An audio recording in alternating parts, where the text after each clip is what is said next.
Hello everyone, Radhe Radhe सभी को, जय माता दी। तो देखिए, आज है 11 अगस्त और जैसे कि मैंने आप लोगों को बताया था कि मैं जा रही हूँ वैष्णो देवी और मेरी खुशी का कोई ठिकाना नहीं है। और देखो, उसी खुशी में मैंने मेहंदी लगा ली है हाथों में। और अभी देखिए 3:30 बज रहे हैं और हमारी जो ट्रेन है वो रात की है, 10:30 बजे की, दिल्ली से। तो हम लोग निकलेंगे तभी। और पैकिंग मेरी सारी चीज़ हो चुकी है और उसके लिए मैंने एक चेकलिस्ट बनाई थी, वो मैं भी आपको दिखाती हूँ। मैंने किस तरह से चेकलिस्ट बनाई थी, एक जिससे जो जो मुझे सामान ले जाना था मैं भूल ना जाऊँ किसी भी सामान को। तो उसके लिए मैंने एक चेकलिस्ट प्रिपेयर की थी। और देखिए, आज मैं ऑफिस गई थी पर हाफ डे गई थी और मैं आ गई थी लंच में, 1 बजे वहाँ से निकली थी तो आ गई थी मैं घर पे। और आने के बाद मैंने बच्चों के लिए अभी लंच बनाया, आलू के पराठे बनाए हैं और शाम को भी मुझे तैयारी करनी है खाने की। तो खाना हम लेके जाएंगे आज रात का। और बाकी मेरी सारी पैकिंग हो चुकी है और बस वही है कि मतलब इतनी खुशी हो रही है ना कि 12 साल बाद माता रानी ने बुलाया है। और जो अर्जी मैंने पहले लगाई थी उनसे, मतलब जो मन्नत मैंने पहले मांगी थी उनसे, वो भी मेरी उन्होंने पूरी की। और मतलब बहुत खुश हूँ मैं और मेरी फैमिली बहुत खुश है। और मेरा तो ध्रुव हुआ भी नहीं था, खुशबू जब 2 साल की थी, जब वो हम लोग गए थे वैष्णो देवी, तो उसको भी अभी कुछ भी याद नहीं है। उसका भी, बच्चों का भी फर्स्ट टाइम है और बहुत खुशी के मारे हम लोग बहुत एक्साइटेड हैं कल से। और सारी हमने झटपट से पैकिंग कर ली है। तो मैं दिखा देती हूँ आपको अपनी पैकिंग। ये देखिए, इसमें तो सारा मैंने सामान रखा है खाने का बच्चों के लिए। देखिए, मैंने चिप्स वगैरह भी रख लिए हैं और उनकी कुकीज़ वगैरह भी इसमें रखी हुई है, बिस्किट्स हैं इसमें। और एक बैग ये जाएगा जो कि हम ऊपर नहाएंगे ना ऊपर, तो उसके लिए जाएगा, ये टांग के ले जाएंगे। इसमें नए कपड़े हैं, बोलते हैं माता वैष्णो देवी के यहाँ जब दर्शन करते हैं तो नए कपड़े पहने जाते हैं। तो ये नए कपड़े का बैग है, ये पुराने कपड़े हैं इसमें सारे। एक बैग ये जाएगा हमारा। तो एक पिट्ठू बैग और लेंगे क्योंकि ये पूरा फुल हो चुका है पिट्ठू बैग, जो बैग टांगने वाला है पीछे वाला। तो एक और लेंगे हम लोग। तो 2 बैग जाएंगे ऊपर। और हमने ठंड के लिए भी कपड़े रखे हैं। इवन अगर हमें रात हो जाती है काफ़ी वहाँ पे तो 12 महीने ठंड रहती है। तो पहाड़ी है एरिया, तो इस वजह से वहाँ पे 12 महीने ठंड रहती है। तो इसीलिए हमने गर्म कपड़े भी अपने साथ रखे हैं। तो यही है कि वहाँ पे बस यही मान्यता है कि जब भी माता रानी के दर्शन होते हैं, मतलब अंडर गारमेंट्स तक लेके पूरे जो है ना वो नए कपड़े ही पहने जाते हैं। तो आज तक हमने जितनी बार भी दर्शन किए हैं नए कपड़ों में ही दर्शन किए हैं। तो देखते जर्नी कैसी रहेगी। जो होगा वीडियो शूट करूँगी। वहाँ पे जाके, जम्मू में जाके मेरा नंबर तो चलेगा नहीं क्योंकि वहाँ पर प्रीपेड नंबर नहीं चलता है, तो हस्बैंड का चलेगा नंबर। बाकी बस एक्साइटेड है जाने के लिए। तो आपको मैं एक चेक लिस्ट और दिखा देती हूँ। और ये देखिए मेरी मेहंदी कैसी लगी है। मेरी मेहंदी अच्छी लगी है ना। बस ये मैंने इमरजेंसी में जल्दी जल्दी लगाई है घर पे ही, कि बस बोलते ना, ये माता के नाम की मेहंदी है, तो बस माता रानी के नाम की मैंने मेहंदी लगाई है। तो दिखा देती हूँ मैं आपको चेक लिस्ट। तो ये देखिए, ये सारी चेकलिस्ट बनाई है जो जो मुझे सामान ले जाना था।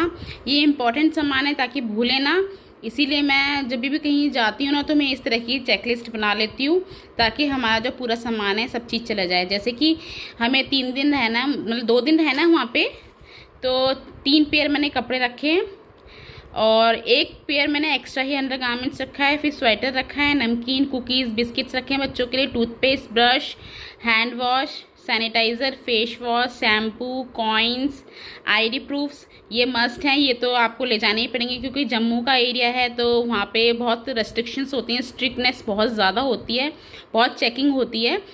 और ये है मेकअप किट, ये तो हम कैसे ही भूल सकते हैं ना औरतें, ये तो हमारे मस्ट है।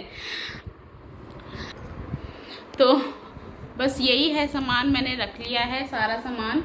और अब बस अभी खाना बनाना रह गया है, तो पूड़ी और आलू की सब्ज़ी मैं फ्राई करके ले जाऊंगी, रख के ले जाऊंगी रात के लिए। और आज है ना एक चीज़ और, आज एकादशी है तो मेरा व्रत है, तो मैं व्रत खोलूँगी अपना। तो मैं अपने लिए फलार बनाऊँगी, मैं बनाऊँगी साबूदाने की खिचड़ी। तो और बाकी इन सब के लिए खाना पैक होगा। और बाकी मेरा कल जो व्रत है वो माता रानी के पास खुलेगा। तो चलिए मिलते हैं आपसे आगे। और जो जो जैसा जैसा होगा शूट करूँगी तो दिखाती जाऊँगी आपको।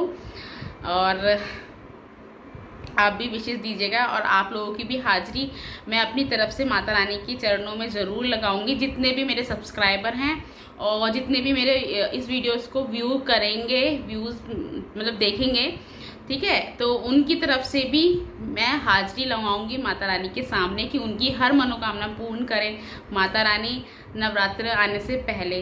तो बस एक कमेंट जरूर कर दीजिएगा जो भी लोग मतलब व्यूवर्स होंगे जो व्यू करेंगे मेरे इस वीडियो को।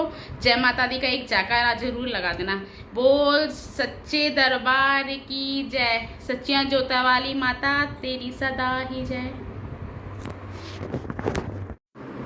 बनाने लगी हूँ मैं, पूरी की तैयारी करने लगी हूँ। इधर गूंदूंगी आटा।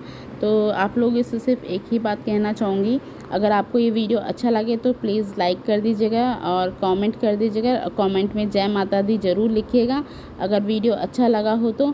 और आप मेरे चैनल पे नए हैं या फिर व्यू भी करते हैं तो प्लीज़ सब्सक्राइब करके जाइएगा मेरे चैनल को और कमेंट करके बताइएगा कि और क्या क्या आपको जानकारी चाहिए। तो मैं आपको फिर नेक्स्ट वीडियो में सारी जानकारी और दे दूँगी वैष्णो देवी के बारे में, किस तरीके से हम लोग गए वहाँ पे, किस तरीके से हमने क्या क्या किया, कहाँ बुक किया रूम वगैरह। तो वो सब चीज़ें मैं आपको नेक्स्ट वीडियो में आपके साथ शेयर कर दूँगी। तो प्लीज़ कमेंट करके ज़रूर बताइएगा। और बना लेती हूँ मैं फटाफट से खाना क्योंकि हो जाएगा काफ़ी लेट, ट्रेन है हमारी। और क्योंकि बनाना था मुझे खाना, और मेरे को बनाने थे 2 तरह के खाने। एक तो अपने लिए फलाहार बनाना था और दूसरा बनाना था बच्चों के लिए और पतिदेव जी के लिए पूड़ी और सब्जी। तो बस मैंने एक काम ये बहुत अच्छा किया था कि मैं आलू सुबह ही बॉईल करके ठंडे करके फ्रिज में रख के चली गई थी छील के, जिससे कि मेरा थोड़ा काम है ना ईजी हो गया था। और यही था कि खाली सब्ज़ी बनानी रह जाती है और आलू ना इतनी जल्दी ख़राब नहीं होते हैं। इसमें खाली आप प्याज टमाटर कुछ मत डालिए जिससे कि उसमें मॉइस्चर रहे, और बिना मॉइस्चर के बनता है ना तो वो जो सब्ज़ी होती है ना काफ़ी लंबे टाइम तक चल जाती है। हालांकि हमें तो 10 बजे तक खा लेना था, उसके बाद तो फिर हम सो जाते ट्रेन में ही। तो 10 बजे की ट्रेन थी हम लोगों की, तो इसी वजह से मैंने वही टाइम लेके चला था। और हम लोग यहाँ से 6 बजे करीब यहाँ से निकल गए थे। तो मैंने इतना टाइम इसलिए लेके चला था 4 घंटे का, क्योंकि हमारे घर से जो स्टेशन है वो काफ़ी दूर था। तो दिल्ली के जो स्टेशन है और दिल्ली की जो ट्रैफ़िक है वो बहुत ज़्यादा रहता है शाम के टाइम पे, क्योंकि उस टाइम पे इवनिंग में ऑफिस का टाइम होता है लोगों का निकलने का। और जैसे कि आपको पता है कि नोएडा और दिल्ली के आसपास में जो है पूरा इंडस्ट्रियल एरिया है।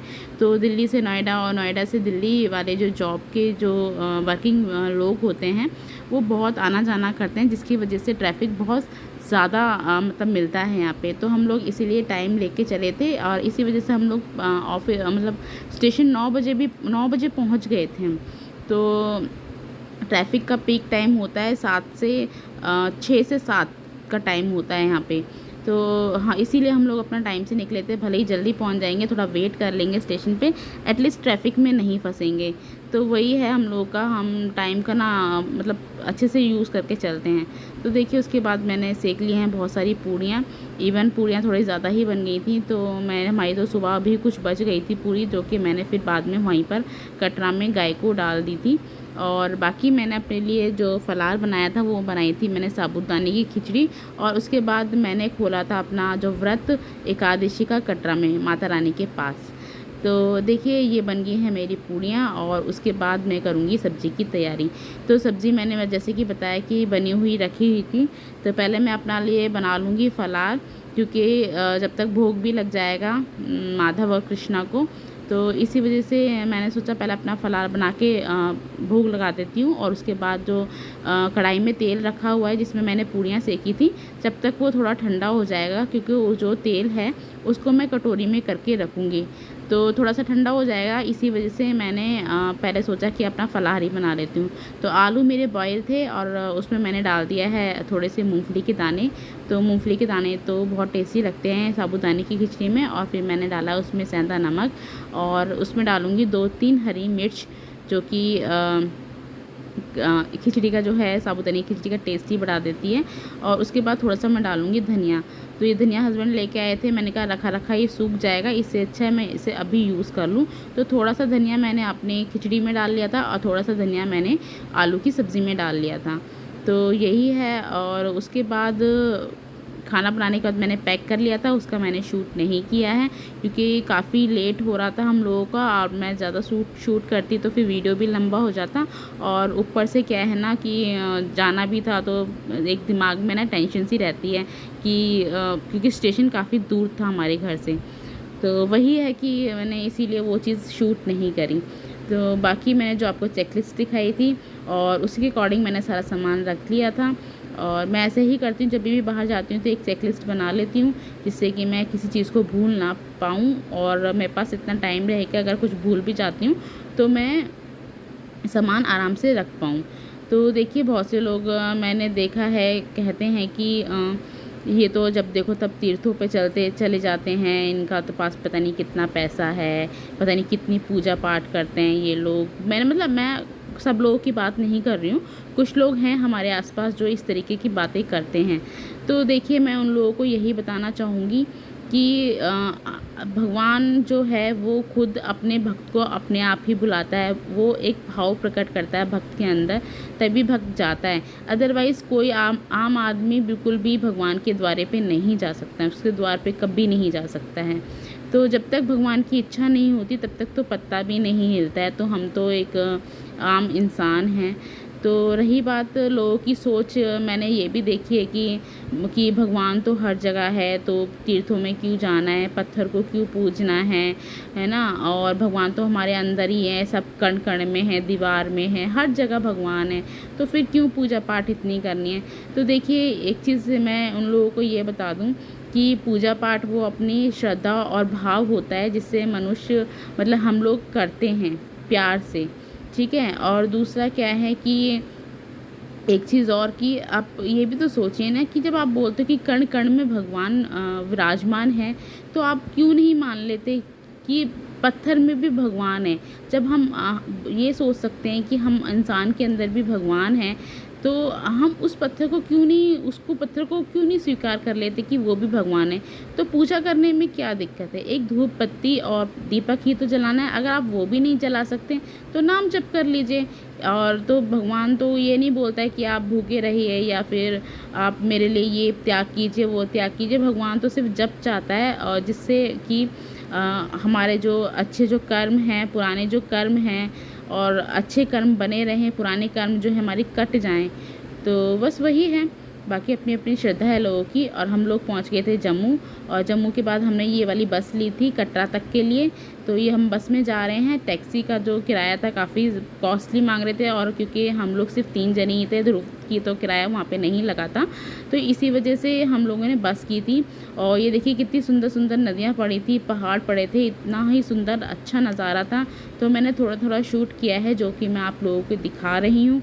और बहुत प्यारा मतलब पहाड़ देख के ना तो दिल खुश हो गया था बहुत ज़्यादा। हालांकि वहाँ पे है ना गर्मी थी, बारिश भी हो रही थी बट गर्मी थी क्योंकि धूप निकली हुई थी। तो जैसे यहाँ गर्मी है दिल्ली एनसीआर में, सेम वैसे ही चिपचिपी वाली गर्मी वहाँ पर भी थी। तो ये देखिए ये जो सीट दिखा रही हूँ ये बम्पर है बस का। तो यहाँ पे जो दो ये लेडीज़ बैठी हुई हैं ना, यहाँ पे 2 लेडीज़ और बैठी हुई थी जो नीचे ये बैठी हुई हैं। तो मैं आपको सिर्फ ये इसलिए दिखा रही हूँ कि देखो ये ना मतलब दिखने में ना वैसे तो यात्रा कर रही थी, दिखने में बहुत गरीब थी, तो इनको मतलब वो ढंग से बैठ नहीं पा रही थी बम्पर पे, तो ये बेचारी देखो नीचे ही बैठ गई। तो ये देखिए ना, अगर जैसे हम कई लोग ऐसे होते हैं ना, लड़ने लगते हैं बस वाले से कि नहीं जी हमने तो पूरा किराया दिया है, हमें सीट ही दो, हमें सीट ही दो। तो ये देखिए कितना पेशेंस है इन लोगों में। गरीब लोगों में सच में मानूँ ना तो बहुत पेशेंस होता है, पता नहीं मतलब मैंने ये चीज़ बहुत नोटिस की है। और जो मिडिल क्लास फैमिली के लोग होते हैं ना, वो तो भैया लड़ जाते हैं कि नहीं जी हमें तो सीट दो, वो तो भैया दुनियादारी को एक तरफ कर देते हैं और लड़ना शुरू कर देते हैं, नहीं जी हमने तो पैसे दिए हैं, आप हमें सीट दो हमें तो चाहिए। तो वही चीज़ मैं दिखा रही थी। देखो इन लोगों में जो ये ओल्ड लेडीज़ थी, ये कितनी सहन शक्ति के साथ नीचे बैठी हुई थी। बस मुझे तो मतलब अच्छा लग रहा था कि मतलब कितनी इनके अंदर सहन शक्ति है। तो उसके बाद यहाँ पे ना चेकिंग हो रही थी। तो जब कटरा में एंट्री करते हैं ना तो सारी बसेस की चेकिंग होती है, जितने भी बाहर से लोग आते हैं बस के।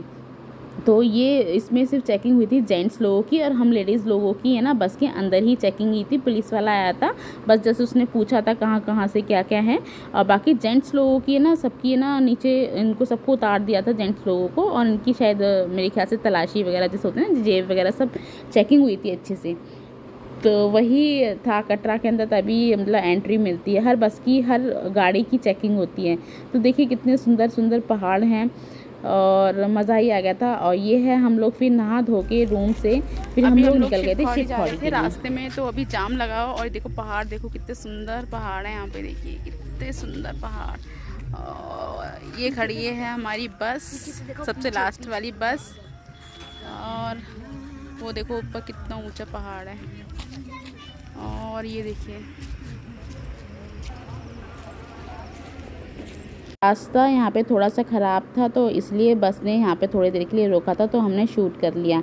उसके बाद हम शिवखोड़ी पहुँच गए थे और हमने कर लिए थे दर्शन। तो ये वहाँ की कुछ फ़ोटोज़ हैं जो मैं आपको दिखा रही हूँ, आपके साथ शेयर कर रही हूँ। फ़ोटोज़ अच्छी लगी तो प्लीज़ लाइक कर दीजिएगा और सब्सक्राइब कीजिएगा मेरे चैनल को, और कमेंट करके ज़रूर बताइएगा कि मेरा कैसा लगा। फिर हम लोग नेक्स्ट डे मॉर्निंग में नहा धो के फिर हम निकल गए थे माता रानी की चढ़ाई के लिए। तो ये माता रानी का जो लोग गए हैं सभी को ही पता है, माता रानी का ये मेन गेट है, यहाँ से चेकिंग स्टार्ट होती है। चेकिंग के बाद यहाँ से आपकी फिर चढ़ाई शुरू हो जाती है। तो ये थोड़ा सा देखो कितना, जब हम ऊपर पहुँच गए थे तो ये थोड़ा सा शूट किया था। तो बहुत बादल बादल हो रहे थे और इस टाइप का धुआं धुआं सा हो रखा था। और ये है मंदिर के मतलब भवन के पास का वीडियो। और उसके बाद फिर हम वहाँ से उतर के आ गए थे सेम डे ही, और फिर हमने कुछ फ़ोटोज़ क्लिक किए थे क्योंकि हमारी नेक्स्ट ट्रेन थी, और फिर हम लोगों को रिटर्न दिल्ली के लिए आना था। तो ये कुछ फ़ोटोज़ मैं आप लोगों के साथ शेयर कर रही हूँ। मैंने वीडियोस ज़्यादा नहीं बनाई क्योंकि वीडियो ज़्यादा लंबी हो जाती। बाकी आप जाएंगे वैष्णो देवी तो आपको बहुत अच्छे से पता चल जाएगा। ये पहाड़ था, वैष्णो देवी भवन के पास पहाड़ था, ये बहुत प्यारा, यहीं पर इसके नीचे बहुत सुंदर था। तो चलिए मिलते हैं आपसे नेक्स्ट वीडियो में, बाय बाय।